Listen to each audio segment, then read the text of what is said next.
It's October 4th, 2019. This is Nerd Bourbon episode 122. I'm Seth Sturgill. And I'm Todd Sturgill. Hello there, Todd. This is my birthday episode. Why do you say that? Oh, because you're... okay. I see what you're driving at there. Yeah. January 22nd, being Yeah. Todd's birthday. Yeah. Very clever of you, Todd. How are you doing? How are you doing today? I'm still having some bodily issues. Yeah, give us a poop update there. Is this a new segment?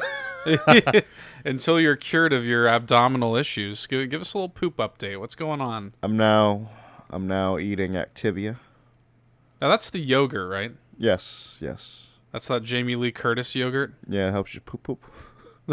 Helps you go poop. It helps you poo poo. Do you think of Jamie Lee Curtis when you're taking a dump? Now I do. I've always had a thing for her, man. I think she's a very attractive old lady. Is that wrong? No, it's not wrong. I don't know. I thought she was I thought she was very attractive back in the day. I think she's very attractive now. Jamie Lee Curtis is an attractive woman. I'll say this: the hairstyle they gave her in that most recent Halloween movie was not flattering. You know what? I never saw it. It's not. They gave her like this really long, just like raggedy ass looking hair. So they're just trying to make her look like they're trying to make her look like her character from Halloween, Laurie or whatever her name is.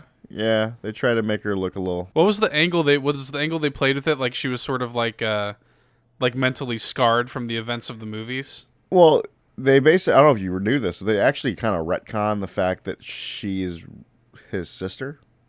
Okay. They retcon that in this one. I see. And but basically, like, you know, she is like in a way, yeah, totally mentally scarred about that whole thing, and turns into a whole like I guess like she had like a daughter, granddaughter, shit like that, and she apparently raised her like family like to fight basically. Okay, so I'm looking at a picture of her here.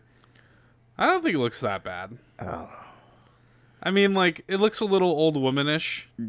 She pulls off short hair really well.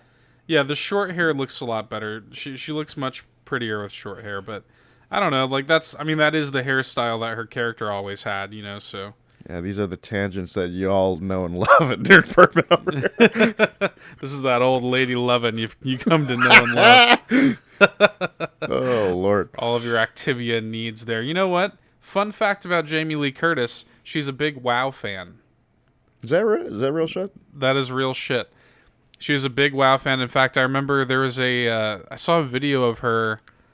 This is a fucking legendary tangent, but I love it. I saw a video of her. I think she was like helping her son do a cosplay for BlizzCon, where her son did a cosplay of like Kael'thas Sunstrider or something like that. Okay. And yeah, she like put together that cosplay for her son. And as a matter of fact, I believe they were invited. Her and her son, I think, were invited to the premiere of the Warcraft movie. She's a massive WoW fan. Oh, wow. Yeah. Respect. Anyway. But yeah, so you've been eating Activia. It's well, here's the thing. It's not, my blockage of whatever's going on is not as nowhere near as bad as you. He's like, I don't really get the abdominal pain. It's just something's going on with like my colon, shit like that. Like shit ain't like passing the way it normally does. Right. Like I'm still doing the act. Right. But they're not what they're supposed to be. Now I think that this can probably be, and I think you agree with this. I think this can probably be chalked up to your sporadic work schedule as of late. Yes. And that is something that I'm trying to change. I'm trying to go full mornings at the moment. Right. Right now, I've been doing second shift, but the problem is I've been doing. At the moment, I'm at 2 openings and 3 second shifts. So two first shifts, 2 second shifts, or 3 second shifts. People who are listening to this and they're like, "What does that mean? Why does that matter?" Here's the deal, and like it should also be said that you and I both worked overnight for years. Yeah, I worked overnight for almost 6 years. Yeah, and so did I, and like the thing about it is when you work overnight for that long, like you can do research about it. You can look this up. Literally, your biology changes. Yep. So like you will start to like shit differently. Your sleep patterns completely change, obviously, but you just become like a subhuman when you work overnight. And I'm still in that sort of like, I think my Yeah. body's still fucked up like that because I actually did get ill when I first Oh went yeah. dayside. It like really fucked with me.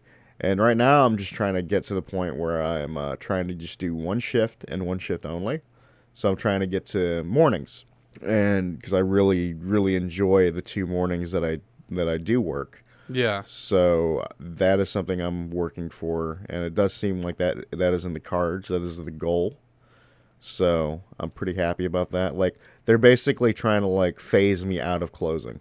Right. Like the way it's working is like right now I'm gonna go to like pretty soon I'm gonna be doing like a majority of openings and some closing, and then then pretty soon it's just no closing at all. That'll be good. And you know what, once I'm confident that once you get on something that is regular, your poop will be regular as well.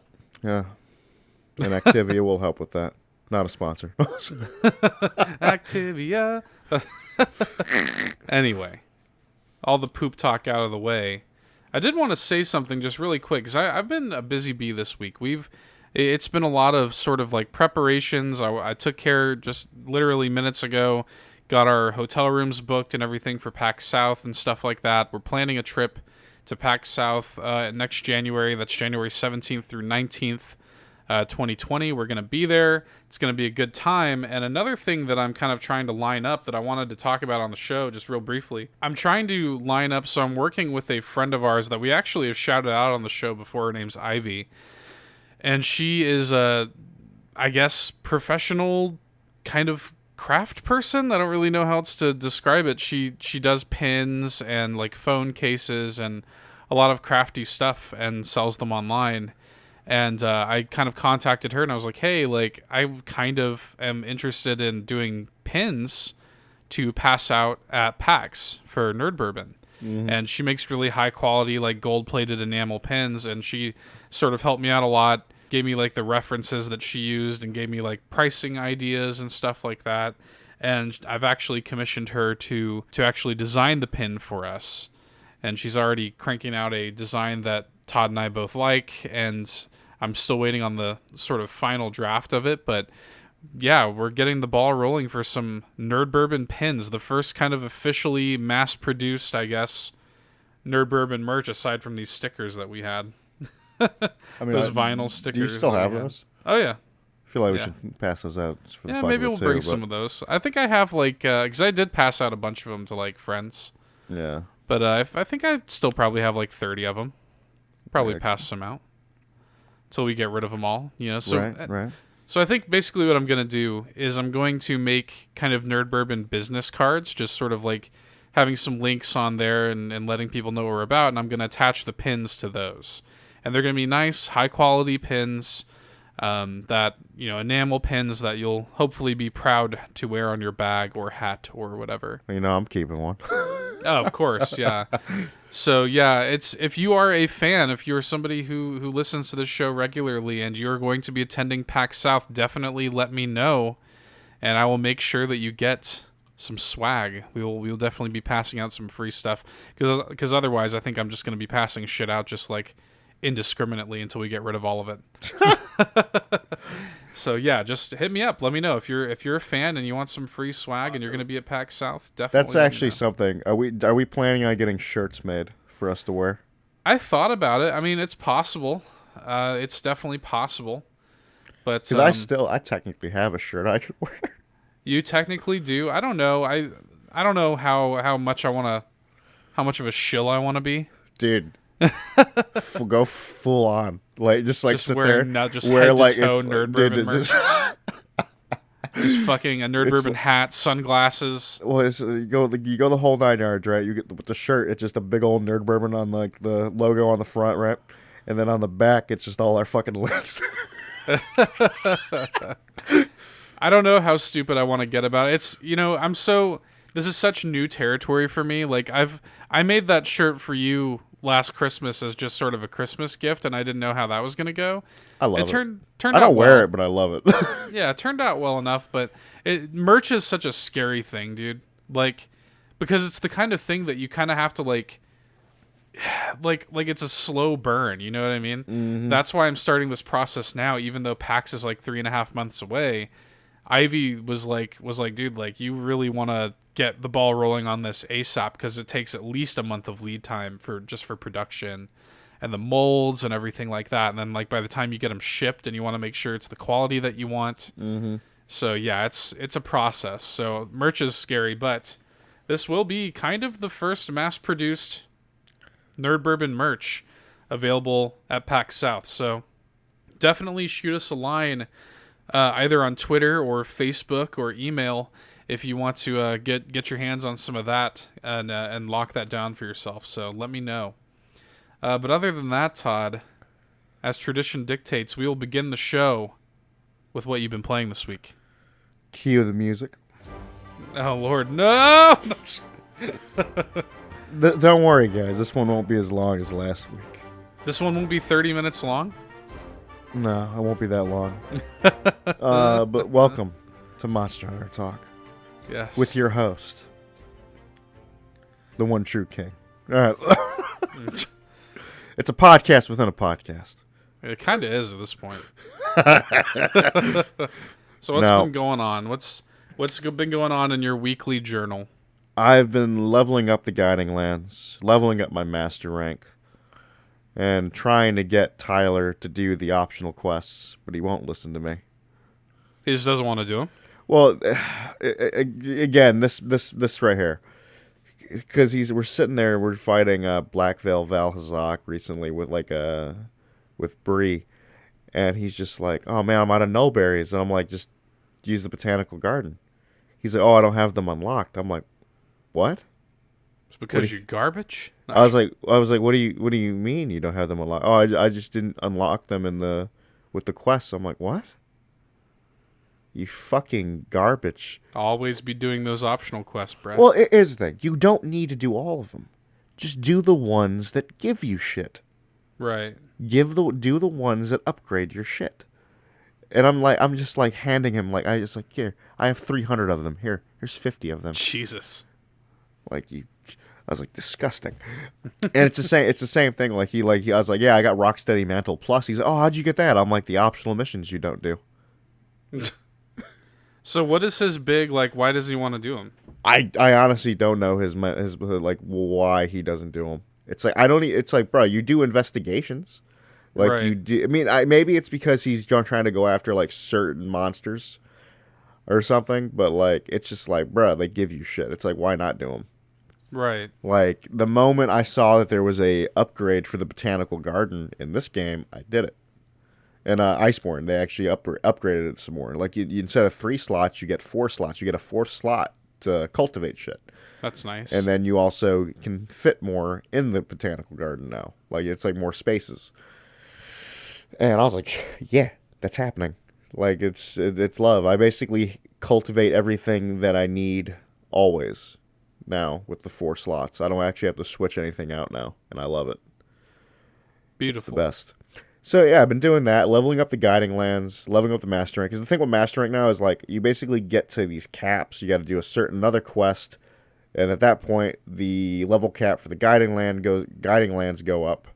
So it's just a giant cycle of what I've been doing there. Been helping out, like, Tyler a little bit. Like, you know, play with him. Then he had I do need to shout out one of my favorite kills, if not my favorite kill of all time. Best kill of all time. Is we were fighting Namiel, the water electric elder dragon. Yes. I killed this bitch with a guard point. Oh, right. Here's the thing. It was beautiful. So it was one of the attacks. So Namiel was up in the air, and it does this like touch it, like this kind of like not. It kind of does this wing attack, like when it's in the air, kind of like sticks like one of the wings down and does a kind of a lightning attack as it touches the ground. God bless. That's the one that I guard pointed it, and it just the quest ended. I was like, what? Just makes for a cool anime ass visual. Yeah, like visually, you can see it in the kill screen. Is essentially because I was a perfect guard, so I got the offensive guard proc, and you just see this aura of offensive guard around me, and then just this lightning. I'm like, yes, it's so good. And I don't know if I brought this up, but one of these, I don't know if I brought this up last time. I don't know if it happened last time because it's been such a blur. Yeah. But we were killing this Viper Toby Kadachi, and it's like this. It's like this Toby has like narcolepsy. Well, I was just constantly falling asleep. Well, no, so it fell asleep in the middle of an ass beating. Now, no, like it fell asleep in the middle of an ass beating, and it was just like weird because it was like wasn't like no animation. It's just Like it just flat fell asleep. dude, just flat, just passed out. I was like, what? Like it actually, like I was almost in tears when it happened. So it's like we're sitting there, like like where like there's certain parts of the map where they can fall through, and it kind of acts kind of like a vine trap in a little bit. Yeah. It was one of those. So it was like sitting there. It was sitting there like trying to get out, it was like moving around. And all of a sudden, it just went fucking limp in the middle of this like massive ass. Do you think that was like a bug or something like that? Or maybe it was a bug, but it dead ass did fall asleep. That's just funny. It fell asleep in the middle of like an epic ass beating, and it was like. I was almost in tears, man, because like it just caught me off guard. I'm like, this narcoleptic ass piece of shit. I used to feel bad because I'd be wailing on these little things with like my hammer, and I was just like beating them stupid. Like I felt like I was like making them. Yeah, like where they're sitting there not moving, and they're just like drooling and shit. Yeah, they're like drooling, and you're just like wailing on them. Yeah, I love doing that shit because I do that shit with my charge blade. I just beat the fucking shit out of them. It's so good, and that's essentially really all I've been doing. It's just kind of leveling up the guiding lands. I'm looking forward to like getting some more. Oh god, I just remembered something. But yeah, I'll get to that. But I'm looking forward to just getting to like the higher master rank and actually being disappointed with more of the master rank armor. Yeah. I already saw, like, I looked up, like, one of the armor sets, and I'm just like, oh, only the coil's good. I don't know if I'm going to use you. I did, actually. So, I like to call this batshit Rathalos. It's a returning monster. It's called Yuan Garuga, I think. Okay. So, the deal with it is, it does, like, really just batshit, like, head attacks. It's, like, slamming its head in the fucking floor. And he does like poison and fire shit like a Rathalos or Rathian. But he just does like weirder shit. Like he kind of like nosedives. I made his legs. His legs are probably the best thing that I've seen leg-wise in a while. It's like 2 points of like critical eye. And I'm like, cool. Critical eye is what raises your affinity. It's an affinity-based skill. For those who don't know. And then that opens up another can of worms for me to explain affinity, but I'm not going to do that. If they've made it this far into all of these Monster Hunter talks, they better know. Okay. So, yeah, it ended up like, actually a pretty decent leg piece, and I was like, all right, legit. So, October 19th, a monster update is coming. Oh, yeah? They're adding a new one? A returning one. From, like, one of the old games? And I'm scared. What is it? It's a fucking ape, bro. Oh, God. This motherfucker throws hands. Like, it's called like Rajang or some shit, and I've seen the trailer, and I've seen gameplay. I'm a little terrified. Like Tyler, I got into this conversation with Tyler. He's like, "Oh, bro, like, would it be difficult? Like, if it's like Behemoth was difficult." But I'm like, Behemoth is not difficult for the fight. That fight is easy. Behemoth is hard for the fucking how you have to do that fight. Like the mechanics of it. The mechanics of that fight. Rajang looks like he's just gonna beat your goddamn ass up. And like I'm seeing these comments, bro. I'm seeing these comments. It's like ready to get double dicked. I'm like, oh shit. I swear to God, every time a game introduces like some sort of gorilla-like enemy, it's always scary. Dude, well, here's the deal. The motherfucker goes Super Saiyan. Oh no, dude! No, I thought that was a joke. I was reading comments. It's like, oh, it's like one of those comments. It's like, oh, Monster Hunter World players. Oh, cool. A Super Saiyan ape, or some shit. Yeah. And then it's like Monster Hunter veterans. Oh no. Oh God, no. That's the shit that terrifies me. Is like even veterans are like, ooh, ooh.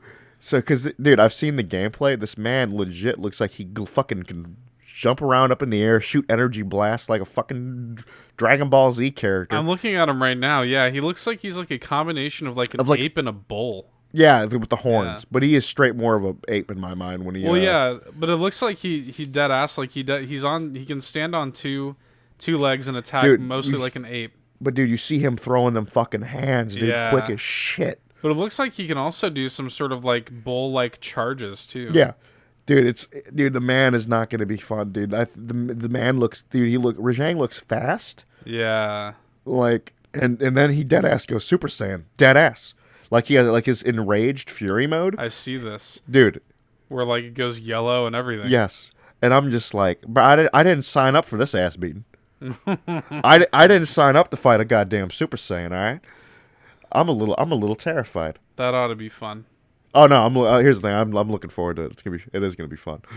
Definitely gonna like just seeing it. I'm a little excited because this fight does look like it's gonna be actually difficult. Because I've reached the point now with Iceborne where I'm like kind of like whatever. Oh my god.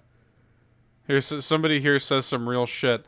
Rajang versus Deviljho. It's what we all want. I do want to see it because Turf dude, can I tell you this right now? Spicy Pickle's been pissing me off. Spicy Pickle is the name for Savage Deviljho. Because he's a Deviljho with a little bit of red. He's a spicy boy.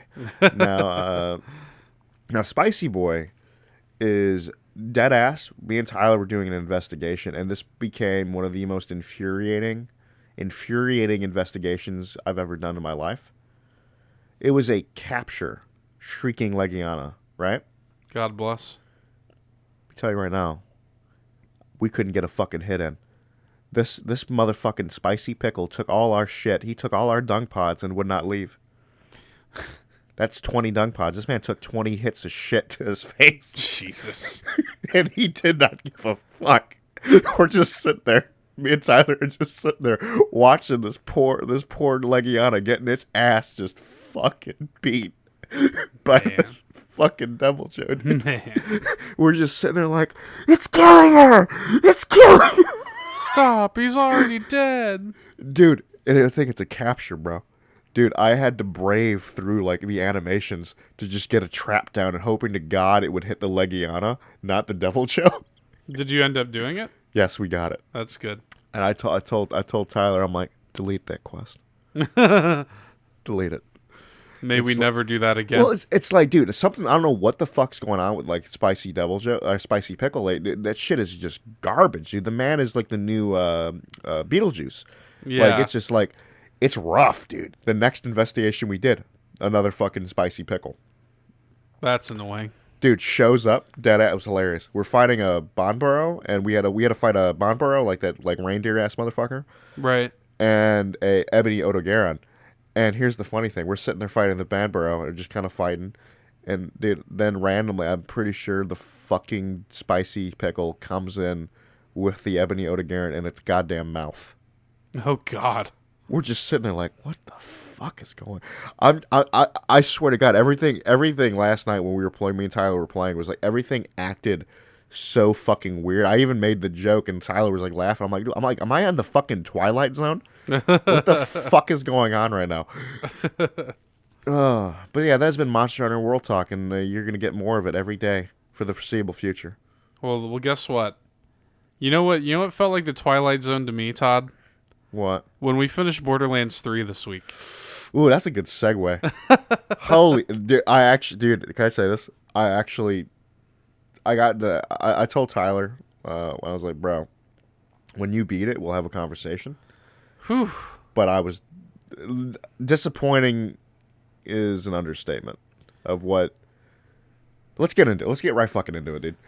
So, like, I just want to say, we've talked about Borderlands for the past couple of weeks on the show, and we've talked about the game at length. We've marinated on what we like about it, what we don't like about it, the tech issues, some of the problems with the narrative that we've had with it.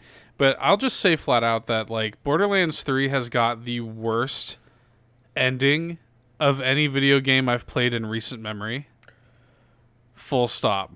That is, I fully agree with that, because See, your visceral reaction to it was just fucking hilarious to me because I was already just like I was just more like just silent, just kind of like in an existential crisis Well, so at the like, ending. like the content, like what was actually happening was already really bad. But then like that 1-2 punch of when the credits actually started to roll, and I was like, I stood up and I was like, no, and I grabbed one of my couch pillows and just started screaming into it.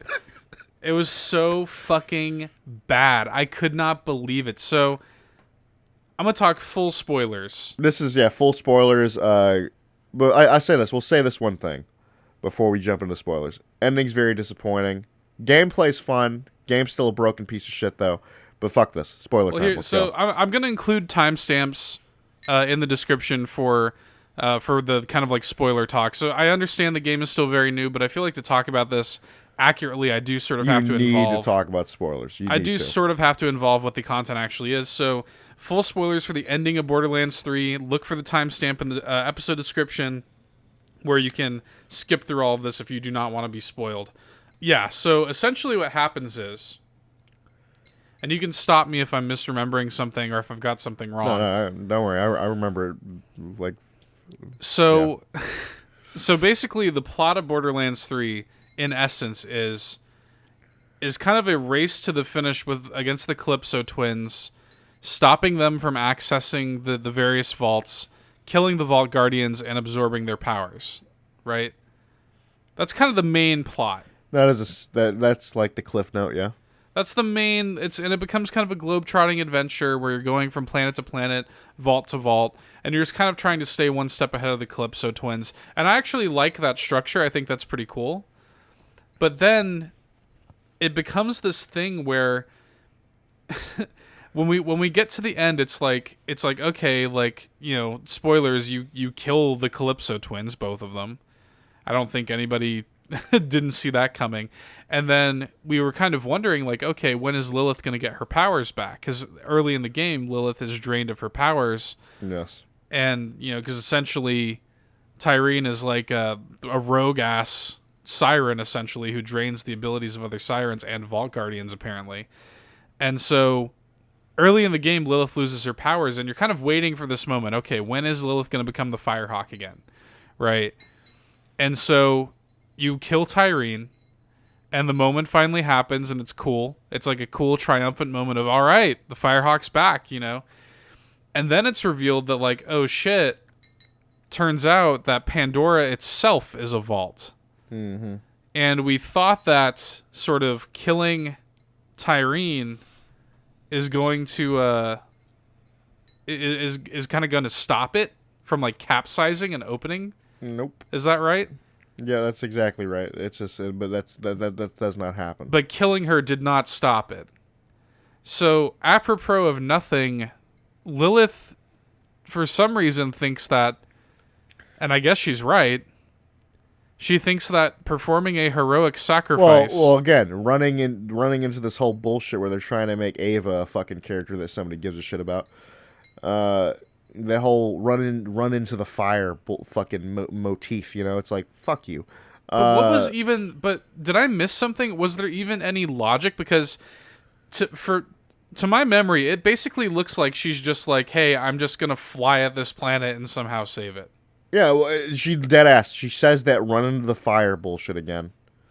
She says run into the fire bullshit again, and then she's like, Ava, you have sanctuary. And I'm like, what?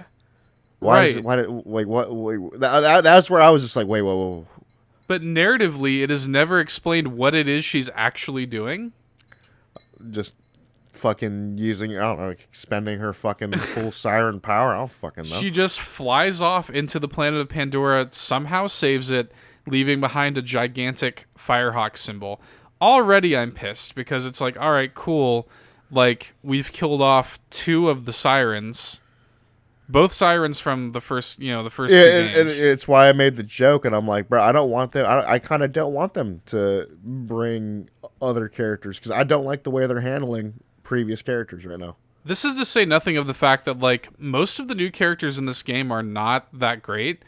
The few that you do end up liking, like, die. Yep. And so it's just kind of a waste. And then, like, there's this character of Typhon de Leon who's, like, this famous first Vault Hunter that we're somehow only just now hearing about. Mm-hmm. So strange. But then the cherry on top, dude, as if it wasn't already bad. I was already like, God, this sucks. This is a shitty fucking ending. This sucks. Girl is on fire. Oh my God. So the credits begin to roll, and I shit you not, this is not a joke. I swear to God they do this. It plays that fucking This Girl Is on Fire Alicia Keys song. Oh my God. I couldn't believe it. I could not believe it. I couldn't believe what I was fucking hearing, dude. Oh my God. I was like, no. And like, I was flabbergasted. My jaw was dropped the entire time. It's weird for me because I have such a love of Borderlands, and I'm like, I don't even really want to play it. No. After beating it, like I'm just kind of like, wow. And spoiler talk, I guess. Here's the run of it. Borderlands 3 is a game that has kind of a shitty story with a terrible ending. Mm-hmm. It has design issues. It's got major technological problems here, and we're coming into almost a month after launch. Still major tech issues. I know they've been doing hot fixes and there's been a couple of patches, but it is still not in the shape it needs to be. And it's funny because like after we beat the game and it finally unlocked the badass rank, the Guardian rank or whatever, basically the fucking cherry on top of my Borderlands experience, it's like, oh yeah, and it just didn't unlock for me. Yeah, I had to go back into my own game for it to unlock for me. So it's like, I don't know, man. It's like I'm trying to wonder, like, if the game came out, like, I can get over a shit story because the gameplay's fun, whatever. That's what kills me about this game is the gameplay. The core gameplay is more fun than it's ever been. Yeah, I feel like if the game it was optimized and actually ran well, I could just continue playing it, but that's not where it's at right now, and I don't care to touch it. I might jump on. I've jumped on with Tyler, like kind of helped him out a little bit occasionally. Yeah. But other than that, I haven't touched it. Like I'm just like, fuck that. I'd rather just play Iceborne. I have got no desire to play the game at all at this point because like, just it's not fun. Here, brass tacks. Thinking about it, I dislike more things about the game than I like. I am with you on that. I actually agree with you very much on that. And that's a bummer. Like, I don't like feeling this way. And I really hope that they turn it around and they make that game run buttery smooth and the DLC's great. I want that to be a game that I spend hundreds of hours I hear they're not going to be doing DLC characters. I'm fine with that, personally. But I think I heard what they're planning on doing. I actually kind of prefer it as new skill trees. Yeah, see, I'm totally cool with that. That's actually something I'm fine with, because at that point, I'll just keep on fucking with Amara. And look, I'm not, like, giving up on the game, because, like, I really do like some of the quality of life changes. I think the gameplay is excellent, but it's just, the game has got major, major, major issues. Some of them can be fixed, some of them can't. I'm hoping they at least get the game running smoothly. And technically they could. Oh, shit, we already left spoiler talk. Yeah, I feel like I know what you're trying to say. With DLC, they could kind of alleviate some of the the blows of the ending. Yeah, I get that. None of that was specified. Right, I get that. But it's still, the vanilla game is such a disappointing package for me. It really is. And I had fun playing it when it worked. But, I mean, ultimately, the game crashed on me multiple times. Basic things did not run well. I mean, we've talked about this ad nauseum, I feel like, and I just... Borderlands 3 is a big disappointment for me, and it really bums me out, because we're going to talk, actually, about Gearbox a little bit later in the show, once we get into the news, because, we can't... I'm gonna say something. One last thing. This was not to my amusement. This is the thing about it, dude, is, like, I feel weird and bad for, like, supporting the game so much when, like, the shady business practices coming from Gearbox leading up to and after the release of this game, coupled with like, just the, because we always said leading up to it, I don't give a shit about all this bullshit around the game as long as the game's good. Now I played the game and it's like, oh cool, the game's not good. So like, so now it's kind of like inexcusable to me. And I feel weird about it. And now, like, I'm sitting here playing a game like Control that is polished, but it got raked through the fucking coals because it had frame rate problems, which, by the way, they patched like 2 weeks later. And the game runs fine now. And that game bombed when Borderlands is soaring. You know what I mean? Mm-hmm. Just a big, big bummer for me. Anyway, I don't want to belabor the point too much. My heart really, really is broken. Borderlands really did break my heart. Borderlands 3 did. I'm going to stick with it. I'm going to keep, when I hear that they have patched the game, I'll play it some more.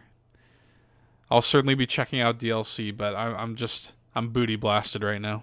Anyway, I wanted to talk about two things before we move into the news. So, we actually, I don't know when this video is going to go live, but we recorded a video last night doing some Super Mario Maker 2 co-op because Nintendo has finally blessedly updated that game to include online play with friends. And that was an experience. I'm going to say it now so it happens. It'll be live tomorrow. Well, there you go. There you go. Tomorrow, the time you're listening to this, or tomorrow yes, for us? Yes, time you're listening to this, it'll be live Saturday. Okay, cool. Well, there you go. Saturday, October 5th, Super Mario Maker 2 video on the Nerd Bourbon YouTube channel of Todd and I. It's about like 30 minutes long or so of Todd and I just nothing crazy, yeah. Just futzing around, checking out the online capabilities. See my primo Mario gameplay once again. Here's the deal. I mean, you got to give credit where it's due. It works. Like, actually, it was pretty smooth. I don't think we encountered any lag at all. No, not at all. It was pretty fucking smooth. We had no issues finding levels. Now, some of the levels we played were not good. Yeah. The one level that we had, the only good thing it gave us was Long Live the King. But we had fun, even on the shitty levels. We had fun just simply playing together. That's the thing, is when you add co-op, even a shitty experience, is still fun. Because you're at least doing it with somebody else. So that's the thing. I thought that was kind of cool how they kind of shadow dropped that Mario Maker 2 update. Everybody's been wanting that. I haven't touched Mario Maker 2. That was the first time I'd touched it in like months. So I was happy to jump back into that a little bit and play that with you a little bit last night. So be on the lookout for that. I also wanted to give you a platform to speak on the Apex Legends Season 3. Oh, yes. You and my wife were playing that last night together. Both of you big Apex fans. It's funny, is I didn't even expect to play that until like she's like, I'm jumping on. I'm like, oh shit. All right, then. Yeah. She was playing it pretty much, like, she was playing it quite a bit yesterday, so yeah, you joined in with her. Yeah, definitely. I jumped on there, actually gave it a try. And I love the aesthetic of the new map. Yeah, so that's what we should say. So Season 3 started yesterday at the time of this recording, and so it came with it kind of the first new map that Apex has ever done. So at this point going forward, Kings Canyon is no more. They might try to bring it back from what I've read, but right now we have the new map. It's called World's End, I think. Is it World's End or World's Edge? World's Edge, it might be. Yeah, that sounds more right. But either way, it's a new map. They got a new weapon, which is the anti-Titan weapon from Titanfall 1 and 2. I don't know if it was actually in 1. Maybe just 2. I think it was in 1. But yeah, the charge rifle. Yeah. And it's funny, is me and you actually had the same thing. We said essentially the same shit. Like we were both like, oh, I wonder how that's going to work with it being an anti-Titan weapon. Yeah, I was kind of curious about that. Because, I mean, that's the thing that a lot of people sort of forget. You know what? I was talking to Anastasia about this last night. A lot of people forget several things about Apex. Because what's the main complaint with Apex is they don't update enough. People want more Apex content. People forget that game came out this year. Yeah. That game came out like 6 months ago. The game's not very old. Yeah. And like, on top of that, you got to remember, too, a lot of people forget that it is set in the Titanfall universe.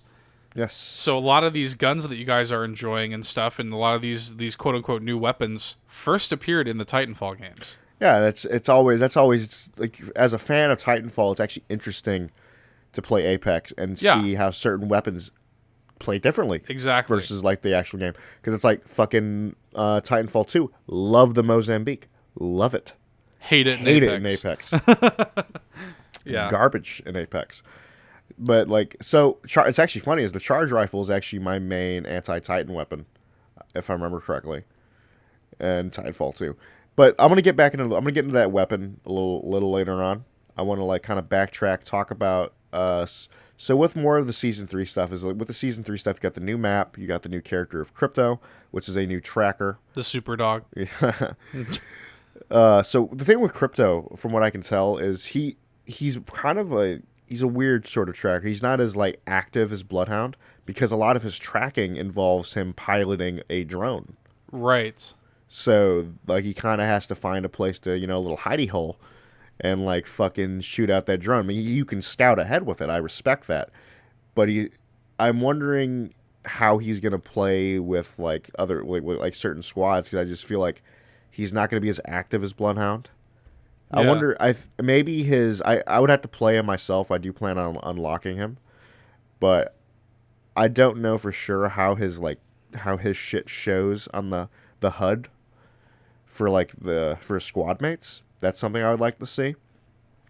Because if it's actually more in depth than like what Bloodhound gives you, or because I think that's the difference between Bloodhound. Bloodhound is the only one that can see his shit.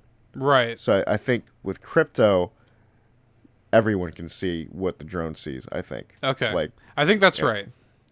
So that might be a little more interesting. I'd actually like to play him myself in That time. does and make actually him talk kind of a about him more interesting support character. Yeah. Yeah. I think he might be interesting. But I do need to talk about the overall map design that Anastasia and I ran into some Yeah, so issues. you guys were not really feeling it, right? Yeah, I'm happy that me and her were like kind of on the same page with it, because there was one moment that legitimately like I actually got mad. I was like, really? There's nothing you could fucking do. So you can honestly see the problem with this map when you even like on the dropship is the entire map is divided by mountain ranges. Right. Way more mountain ranges than in like Kings Canyon. Right. To separate all the different biomes, which is cool. It's fine, except with the circle. And you're referring to the ever Yes. sort of decreasing Yes. circle. Yeah, if you've played a battle royale, then that's Yeah. the deal. Like, you get the fucking fog, the circle, the whatever the fuck you storm, want to whatever you call want it. to call it. Yeah. The fucking kill wall. Who gives a Yep. shit? Now we're trying to like. There's been many times the way this map has been designed where I've had to run into the death field basically, and it like curve around, essentially. Right. So there was once where there was like it was one of the last circles. So here's the deal: that kill wall, you're not gonna live. That is like super death. Right. Like it's just like you're getting chunked. Bam, bam, bam, bam. So we're sitting there and we're technically safe. We're safe. But here's the problem. No matter where we go, to just get into the actual safe part of the ring, we have to leave and go into the killing field. That sucks, dude. And because there was no way in shit. Like there was no other pathway because of this mountain that was basically in front of us. So it's like, okay, let's take a fucking chance and try to run. Both a teammate died, Anastasia died, and I'm the last one left. I had full fucking health, and I'm like, let's try. I fucking try. I stemmed. I play Octane, so I stemmed. So I lost like 10% of my health, whatever. But I was gonna move faster. Even with that, I almost made it, but it still wasn't enough. Wow. And I'm just like, okay, well, there was nothing I could do there. I was so fucking annoyed with that. I was like, what? Other than that, I think the map is pretty fun. Like, I think there's a lot of just, like, interesting, like, sights to see and stuff. It's way more colorful. It's like, way brighter than Kings Canyon. That's what she was saying. She was like, visually, this map is great. Yeah, visually the map is great. There's just so much color. There's so much so much stuff that pops. Like, I love that. But overall map design, I feel like they really need to, like, cut down on the mountain ranges. I respect why they did it, because you can tell it's used to separate the biomes. Right. But let's get into some of the good shit. The charge rifle. Actually, before that, They did bring in some new hop ups for like the weapons. Right. That's actually something I was reading that they're planning on rotating with like the seasons. Okay. So they actually made the EVA apparently pretty good. I haven't tried it yet, but there is a double tap trigger for it now. So when you every burst, every like click of the shotgun, it shoots two now. I like and that. I'm like in my mind, I'm like, yeah, well that'll make that weapon good. Right. So Anastasia straight up said that she likes it kind of, if she has that setup, she likes it more than the Peacekeeper. And I was like, damn. That's surprising because the Peacekeeper's really good. And I was like, yeah, when she said that, I was like, oh shit, I have to give that a go. And that's one of her favorite weapons specifically. So honestly, it's funny is I actually for the first time I never used the Havoc with the select fire receiver, but I'm a fan. Like, dude, I think you'd like that. I probably would because I do favor the energy weapons. Well, here's the deal, dude. The thing with the Havoc and the select fire receiver, dude, you have two weapons in one. Okay. So you essentially can use that as your full. For a while there, it was the only weapon I had equipped. Like if I had the Havoc and then the select fire, I wouldn't even pick anything else up because I would just sit there and run around. At close range, I'd be using the fully auto Havoc. So then I'd switch to and then I'd have I try to get I think I had like a 2x 4x variable, and actually switch to the select fire receiver. Where I switched it to single, and it does more of a charge up, powerful shot. Okay. Like almost like a sniper, and I'm like, that shit's solid, dude. That's I feel like cool. you'd be a big fan of that. Yeah, that's pretty cool. I like that. Yeah. That's something that's been in there, but it was the first time I actually fucked with it. Like yesterday, I was like, damn, I should fuck with this more often. But yeah, back to the charge rifle. The charge rifle, I was wondering how they were going to implement it. It is implemented in as a sniper in a way, because it gets like the sniper stock, like the sniper stock attachment, stuff like that. Interesting. Okay. You can put like a 6x scope on it and shit like that. I would recommend that. I recommend like a 2x 4x variable. The thing is, the way it works, I actually figured it out before I even picked it up, because I was seeing it like in action, like against me. So basically, what it does, it shoots out a starting beam that does kind of like some it looks like 14 to 20 damage a second, and then does the big blast. So it does a small beam, builds up, shoots out the big one. Now, as a sniper, you think that'd be weird, because in my mind, it is, in my opinion, better to use close range. It's dangerous to use close range, but it's powerful to use close range. So, as a sniper, I think it's overall weak because you're just straight up giving your fucking location with the laser. Mm-hmm. The moment somebody shoots that laser, I'm just pinpoint on them and I can just fuck them up. Yeah. Yeah. Yeah. So the close range, I actually I had 3 motherfuckers run up on me. I'm just just blast them, just blah blah. It's a lot of fun. I don't know if it's a weapon for everyone. I think I saw people kind of not really liking it, but I'm a big fan. It's my sort of weapon. I like that powerful high risk high reward sort of shit. Right. So I was having a lot of fun with it. I mean, if you play Apex anytime soon, I'd recommend fucking with it. I might try it. I mean, I don't play Apex regularly, but I mean, I might jump in just to see what's going on. Yeah. If whatever they confirm this holiday, this Halloween event, I do kind of want to jump in and check it out then. So that's probably going to be the next time I play it, honestly. Yeah, it's fine with that. But yeah, overall though, I definitely enjoy the new season. I mean, I don't really care for the battle pass shit. It's whatever. But new content shit's pretty solid. Well, Todd, if you're ready, we can move in a news-oriented direction. We've got actually quite a bit of news this week. We're going to be a long show this week. So, you ready to tackle some of this? Let's do it. All right, so let's start our news this week with a little dash of movie news. So, after a brief breakup and the media shitstorm that followed, our boy is back, Todd. Spider-Man seems to be staying a part of the MCU, at least for now. Dude, there was too much money involved with that, dude. Man. There was too much money involved.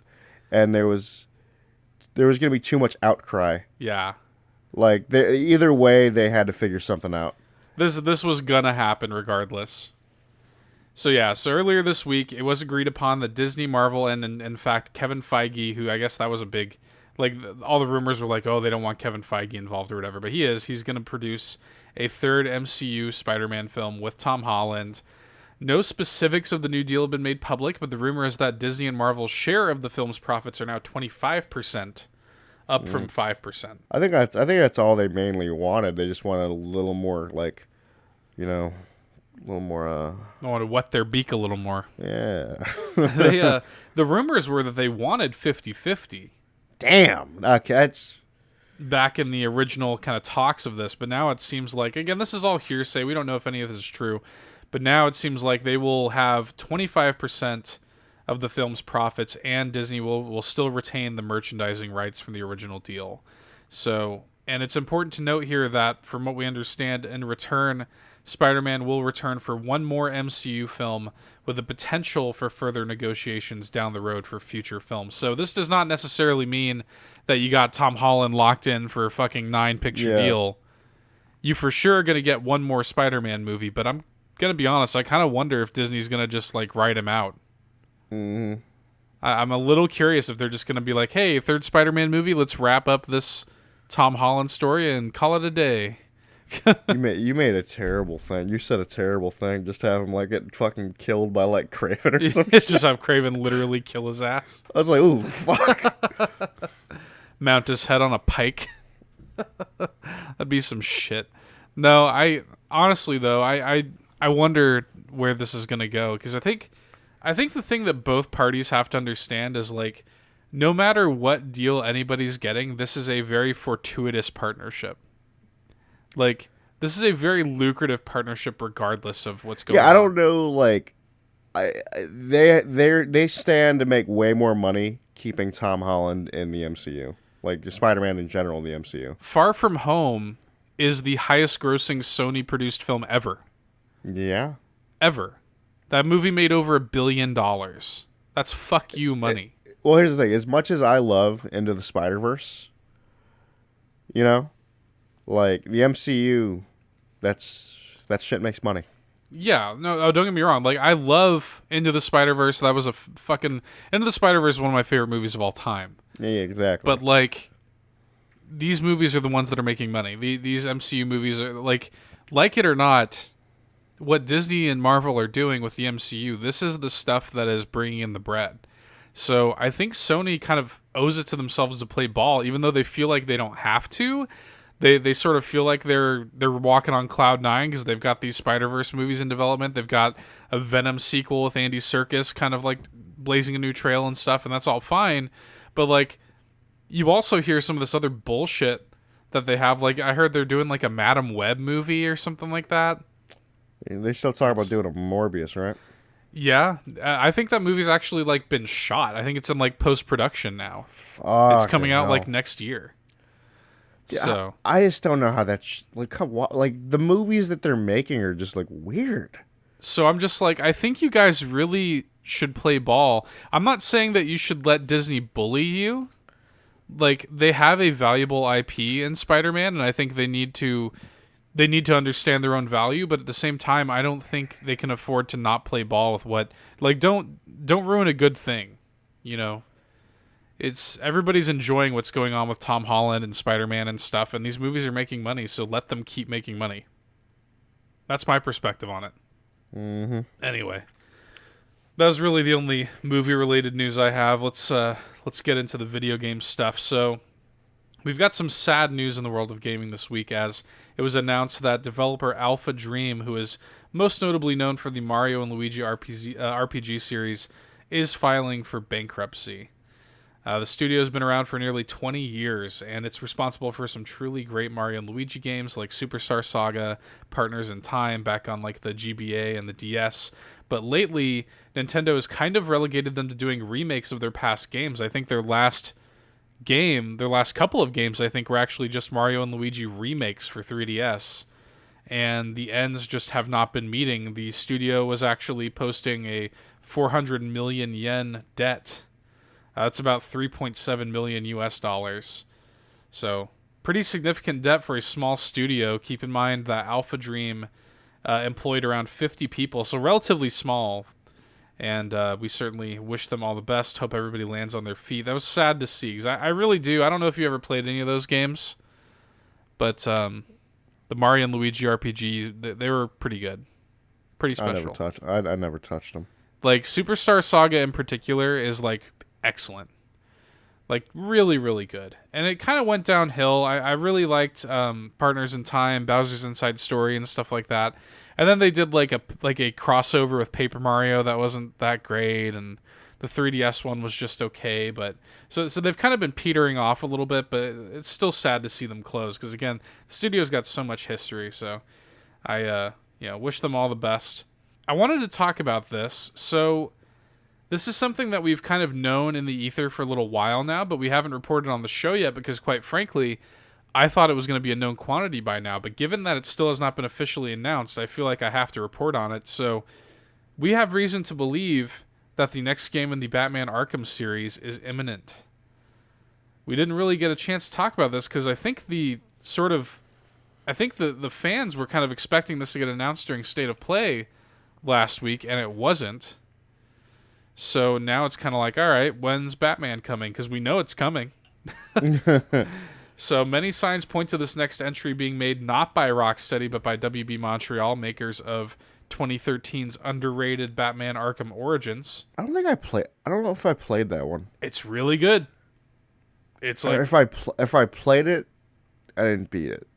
Yeah, it was good. Like, it was definitely a little bit weird. Like, you could tell that it was kind of like, different, but it's still so good. So yeah, kind of a history of this here. So on September 22nd, WB Montreal's official Twitter account tweeted for the first time in more than 4 years, celebrating Batman's 80th anniversary. The next day, another cryptic teaser was posted. I think I actually told you about this. That was showcasing several shifting icons with the caption "Capture the Night," KNIGHT. There's also many reasons to believe that this game will revolve around the Court of Owls, most suspicious of which is a tweet by the Court of Owls creator Scott Snyder. He tweeted kind of responding to WB Montreal's initial tweet saying, "Wait for it," and using the hashtag Beware the Court of Owls. He then deleted that tweet, but of course the internet scooped that shit up. You can't hide from us, Scott Snyder. And that all but confirms, I think, that this game exists and that we could have official confirmation soon. Again, we sort of expected that we would have confirmation of it by now. I kind of thought it was coming during State of Play, but now that kind of came and went, Smart Money is on a reveal at New York City Comic-Con this weekend, which is happening. And I mean, hell, the game may be confirmed by the time you're listening to this, honestly, because it is happening this weekend, and Comic-Con is definitely a perfect place to announce a Batman game, so I think we can expect to hear about this Court of Owls Batman game very, very soon. Todd, you excited? Yeah, actually. You excited for some more Batman in your life? Honestly, yeah. Shit. When did fucking the last one come out? Arkham Knight came out in, I think, 2015. Fuck. So it has been high time. I've had an Arkham itch, dude. Like, I actually, before I picked up Control and I was still looking for something to play, I heavily considered just, like, replaying all the Arkham games. Because I really do. I've got an itch that needs to be scratched by some owl talons. Oh, Lord. I need to get fucked up with some owl talons. Owl Talon Therapy. The Court of Owls are so cool, and they're going to be so perfect for an Arkham game. I'm ready. So, you know what? Here, this is a better segue than you realize. Troy Baker, involved with Arkham Origins as the voice of the Joker in that game. And I've got some Troy Baker-related news, Todd. Oh! So we've known for a while now that Troy Baker did not return to Borderlands 3 to reprise his role as Reese from Tales from the Borderlands. But some details have now come out as to why that may be the case. Oh, Lord. And this may not amuse Randy Pitchford. God damn it, what's happening now? So, this was speaking to VG 24/7. Troy Baker revealed that the issue was not money-related at all, but rather that Gearbox refused to hire him under SAG-AFTRA union standards. So Troy said, quote, "I can't do a non-union gig, and without getting too deep into the weeds of that, we had long conversations about this. We always knew going into it that this was going to be the thing. They were going to take these characters and put them from the Tales from the Borderlands series, from Telltale, into Borderlands proper. I've been waiting for this call." They were like, "Do you want to do this?" And I said, "Yes." They never, because they would never move from that position. I'm not mad. It's invariably a completely different character, but it still stings. And for my money, and I think you would agree with this, Todd, I think we can confirm after playing through Borderlands 3 that it did indeed feel like a completely different character. Yeah, it wasn't. It was Reese only in name. Like, it did not feel like Reese to me whatsoever. And I think Randy Pitchford tweeted out kind of a little back and forth with Troy with, like, spreading some misinformation and misunderstandings and stuff like that. And I think Randy Pitchford tweeted something to the effect of, like, hey, like, you'll have to be the judge of if it's still true to Reese's character in the game or not. And I'm like, it didn't feel like Reese to me, to be honest. Not really at all. I think Troy Baker's performance with Reese is a little too important to the character to just replace him. So there are some characters that they replaced that I think worked, like Claptrap. But yeah, it was fine. I didn't really mind Claptrap. Claptrap I didn't super mind. There's also a lot less of Claptrap, I think, in this game than probably any other Borderlands game. So maybe that has something to do with it. But Troy Baker's omission as Reese, especially with you and I both being massive Tales from the Borderlands fans, that stung us as well. So Gearbox did respond to these comments that he made, and they have their own statement. Quote, "Troy is an exceptional talent, and we were disappointed that he declined to partner on Borderlands 3 after being offered the part. We still wish him the best and hope he knows the offer to collaborate with him still stands. Gearbox is a Texas company and is bound by Texas law, which means that a person cannot be denied employment because of membership or non-membership in a labor union or other labor organization. As a talent-owned and talent-led organization, Gearbox enthusiastically works to ensure our pay and working conditions meet or exceed union standards. We also believe strongly in hiring local voice actors whenever we can, which is why we're thrilled Troy's career really took off after working with us." What a shitty quote that is. That's shitty as hell. It's like, hey, we're thrilled Troy's career took off after he worked with us, and hey, we tried. We totally could have worked with the union. We tried. Now, that would all be well and good if the SAG-AFTRA union itself didn't also issue a statement. Ooh. In response to Gearbox. Ooh. They say, quote, "We are fully aware of the anti-labor right-to-work-for-less laws that help explain why Texas has more minimum wage workers than any state in the union. Employers in Texas and other right-to-work-for-less states nevertheless routinely work under SAG-AFTRA agreements with no legal obstacle at all. To the extent that Gearbox's statement reflects legitimate ignorance, Gearbox could easily have asked that question during their discussions with SAG-AFTRA, which they did not.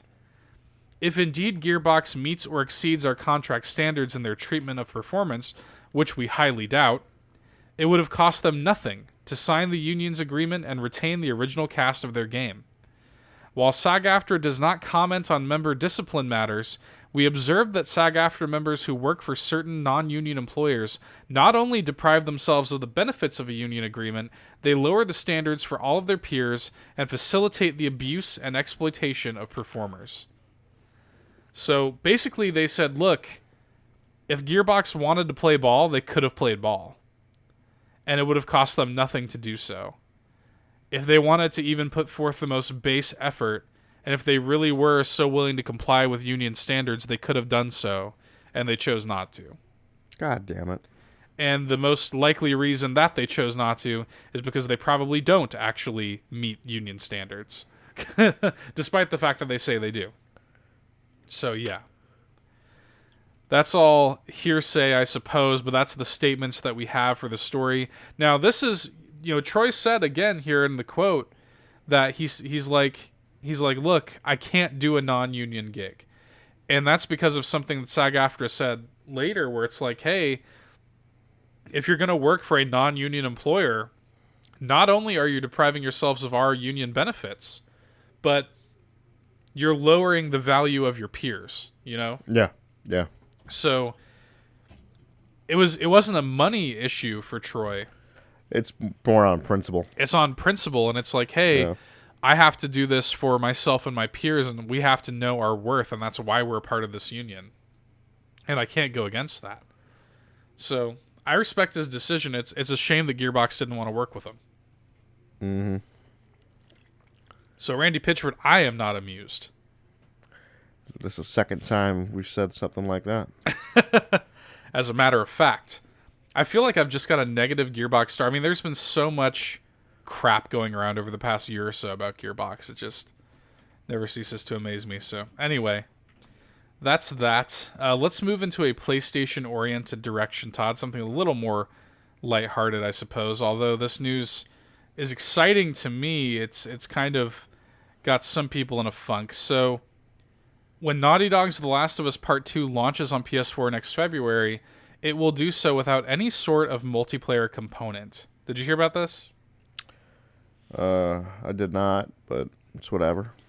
Yeah, so obviously, The Last of Us is like a single-player game, primarily. Here's the thing. The multiplayer was better than it had any right to be. But it was very popular. So yeah. It was, I guess this comes as a little bit of a surprise since the Factions multiplayer was like pretty popular in the first game, but Naughty Dog did release a short statement to accompany this news saying, quote, "We wanted to address multiplayer in The Last of Us Part 2. As we've stated, the single-player campaign is far and away the most ambitious project Naughty Dog has ever undertaken.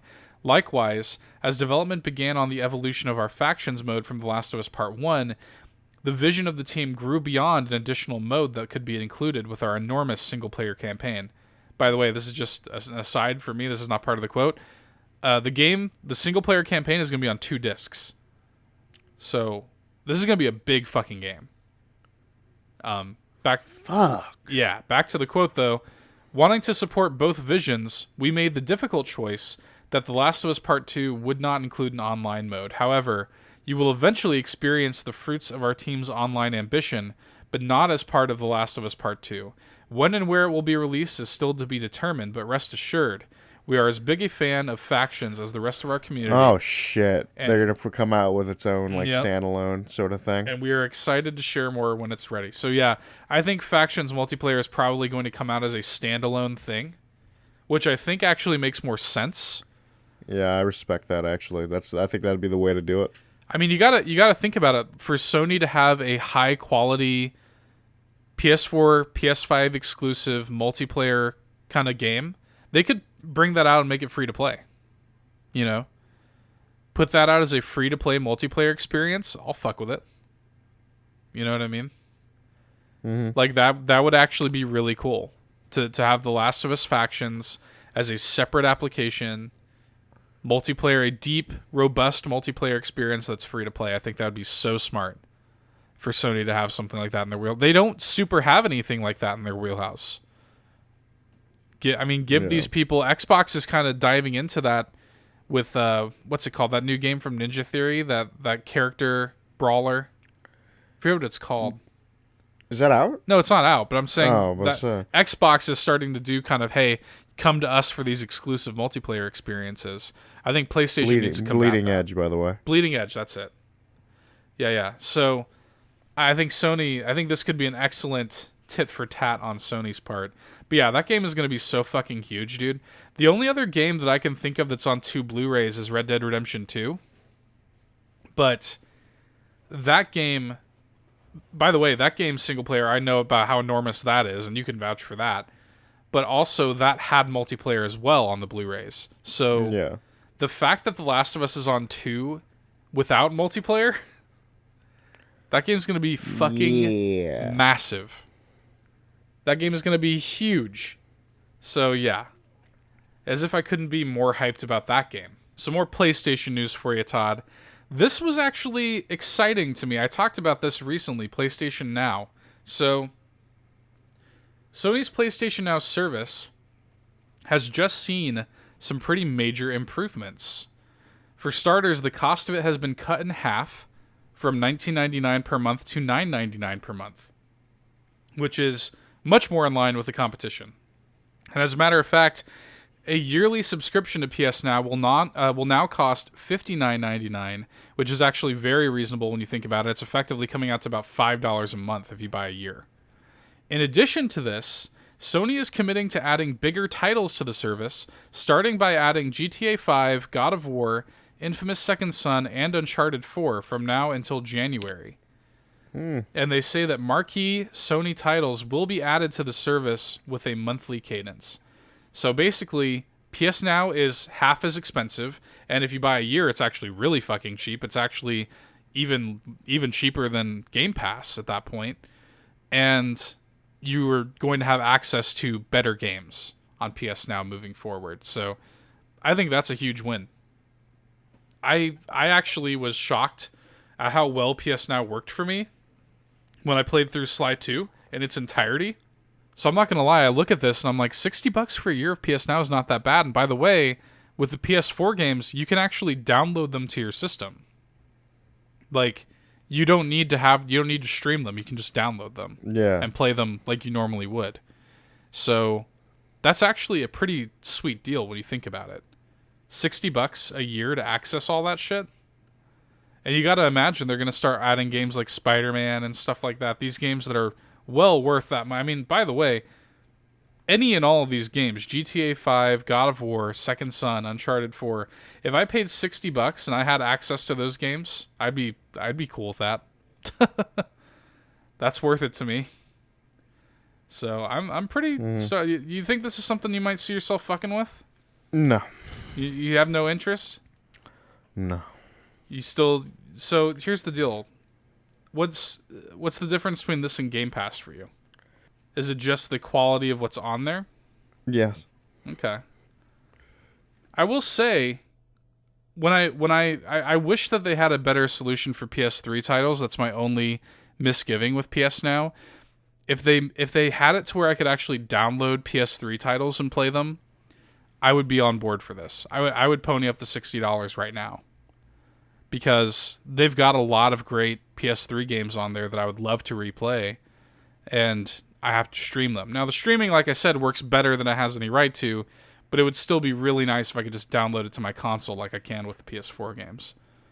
So, it's cool they're expanding on it. I would like to see them do it even more. Like, when PS5 rolls around, it'd be really cool if like they added some like PS1 games on there. We'll see. Anyway, last bit of Sony-related news. It was announced this week that chairman of Sony Interactive Entertainment Worldwide Studios, Sean Layden, will be leaving the company. You might know Sean. He was most notably known as kind of Sony's face during their E3 presence, delivering many of their conferences in recent years. He's been with Sony since 1987, and no reason was given for his departure, although we sort of joined PlayStation wishing him all the best. Sean Layden's a big deal, dude. He was with the company for a long fucking time, and it's kind of weird that he's just up and leaving like this. I kind of wonder if there was some sort of snafu behind the scenes. Somebody pointed out on Twitter that when a big executive leaves PlayStation, typically they do like a full, proper press release. Sean Layden, one of the top dogs at PlayStation, he leaves and he just gets a tweet. You know what I mean? And it was a nice tweet, and it was kind of like a, oh, we wish him all the best kind of tweet.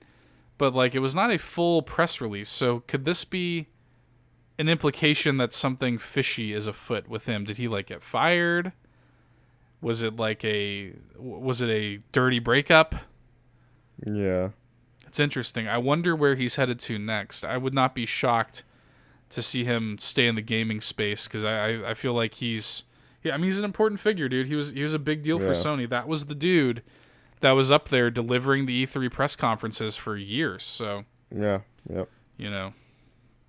Anyway, let's end the show this week, Todd, with a bit of Pokemon news. I've got a double dose of Pokemon news for you. If it isn't the shit I care about, I don't give a shit. Oh, they're not giving you that yet. You know, you should know better than that.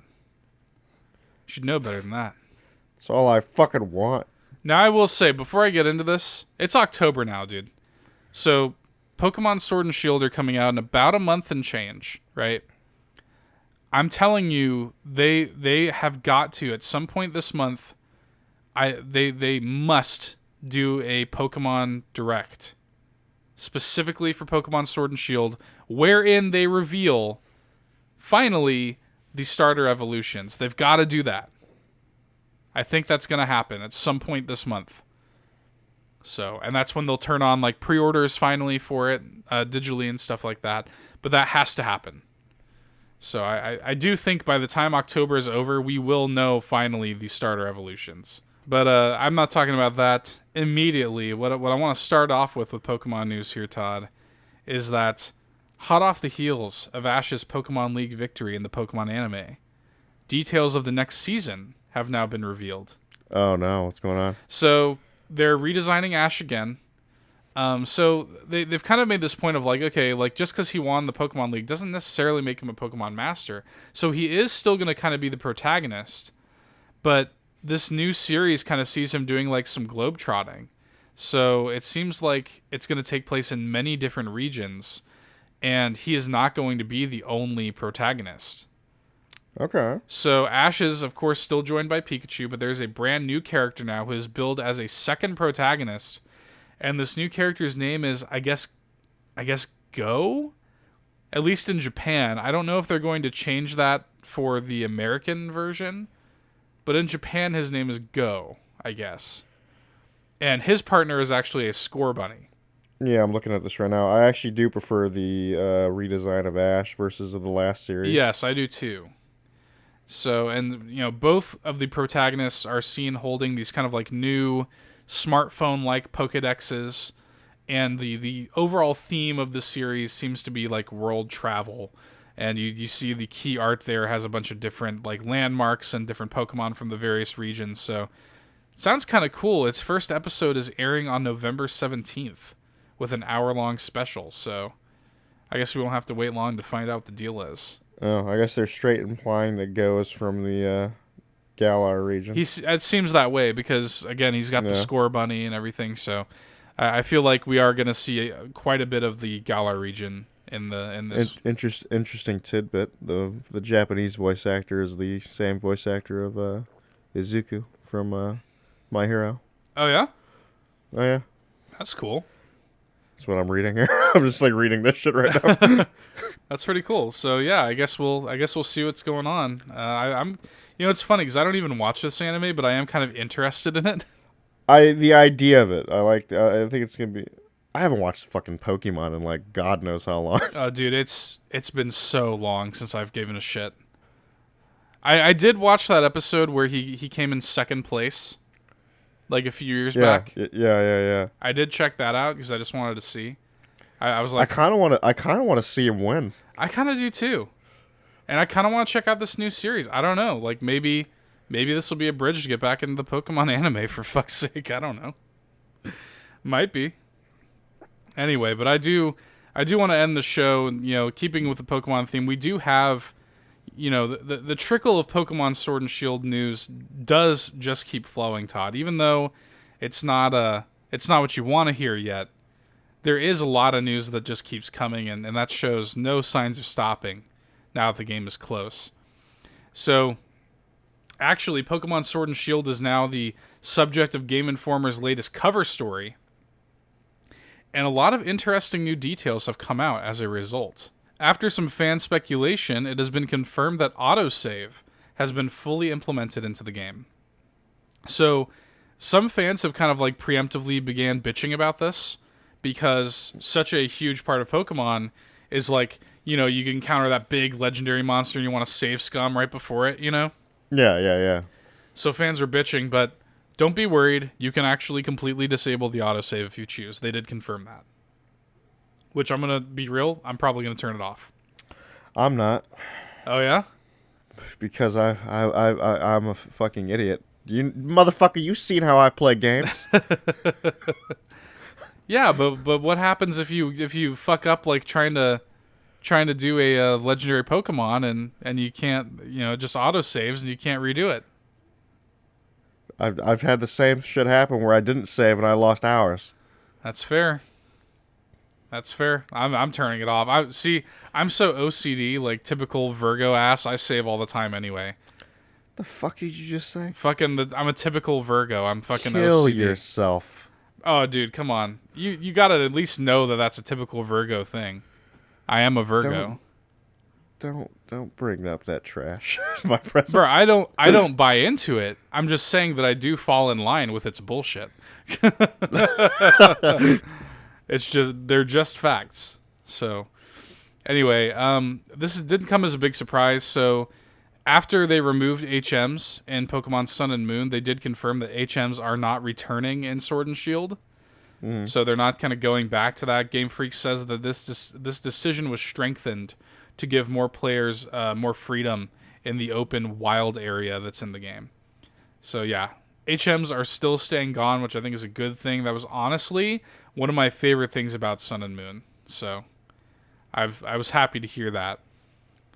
EXP share is no longer an item in the game. Rather, it's now a standard feature that the Pokemon in your party will all earn battle experience. Oh, thank God. So while this was not confirmed, I'm assuming that you're still going to be able to allow to disable this if you want to. Because a lot of players like that old school experience of having to swap out your Pokemon in order for them to get it. That shit. Yeah, me personally, I don't care.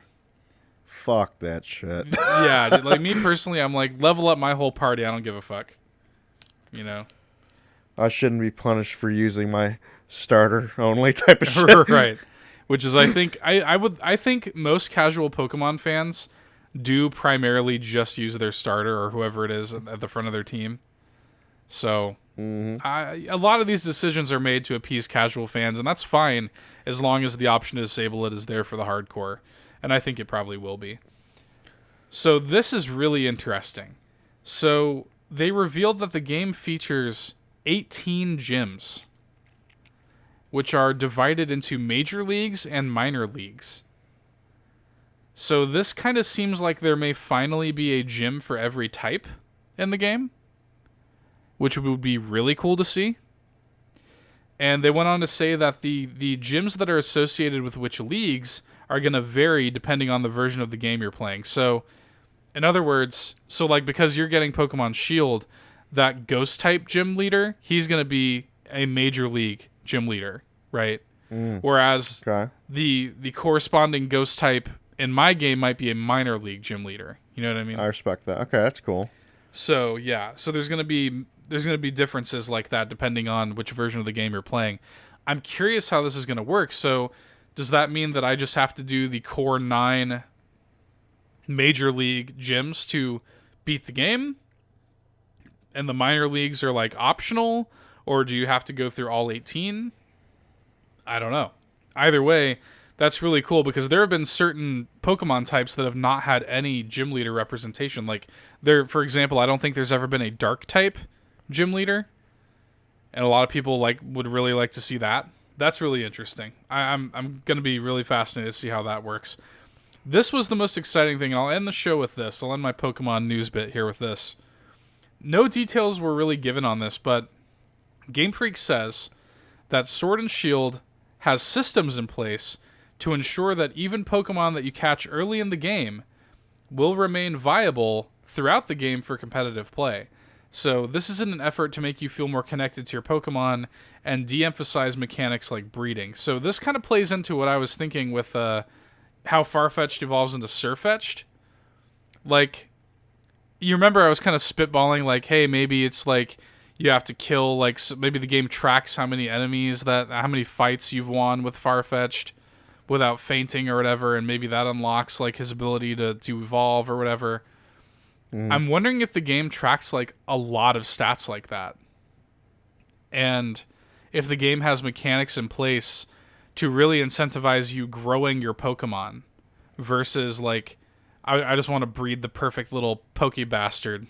You know, like it will incentivize actually raising a Pokemon and really kind of leveling it up and really doing battle and getting real experience with it, more so than just worrying about like, oh, what's its nature and all this dumb, and what's its IVs and EVs and all that dumb shit. So I think that could potentially be really cool. I'm curious how that's going to manifest itself. But again, I say it before and I'll say it again. Every time I hear some more Sword and Shield news, I salivate more and more. I'll salivate when I see the evolutions. I know. That's what you're hungry for. It's gonna happen, dude. It's gonna happen soon. That's all I need. You just need to confirm who your starter is gonna be, huh? Exactly. Because you're leaning heavily towards Scorbunny. You go for the fire type, right? Yes. So if you don't like the Scorbunny's final evolution, who's your fallback? I have a feeling I might like Waterboy. You know, it's funny because we had heard that we had heard from the credible leak from like a few months ago that's been like getting proven right basically at every turn. They didn't really go super into Scorbunny's final evolution, but they did imply that Sobble's evolution chain kind of is going like a spy route. Yeah. And that with Grookey, his chain's kind of going like a musician route. Like his final evolution is like a big gorilla that like plays drums, from what it sounds like. So I'm happy about that. I guess we'll have to see. Like I said, I don't think we're gonna wait long to find out. I'm telling you, there's gonna be a Pokemon Direct at some point this month that's gonna shed light on all that. But that is all I've got for Nerd Bourbon this week, Todd. Are you satisfied with that news drop? Are you not fucking entertained? No, I am. You got anything else you wanna add to the discussion before we put a bow on this and ship it out to the kids? It's time for round 2 of Montage. Also, more Monster Hunter talk. You thought I was over? Wrong. Last week I was like, this man needs an editor. It was rough, bro. It was rough. I was like, I need to start like setting a timer when the Monster Hunter talk comes on, and after like the 10-minute mark, I just need to cut your ass off. Need to wean you off of Monster Hunter talk. You can't stop me. I'm like a coming storm. I must share the news. I must share my experiences on the battlefield. My research. My research is unprecedented. Anyway, Todd, you got anything else you want to add? No, I think that's about it, man. All right, we'll catch you guys next week. Get fucking dunked on. Bye. See ya. Hey there, thanks for checking out another fantastic Nerd Bourbon video. If you like what you saw and you want to see more, be sure to go ahead and subscribe, leave us a like, drop us a nice comment, or I guess a mean one if that's your prerogative. But until next time, get dunked on.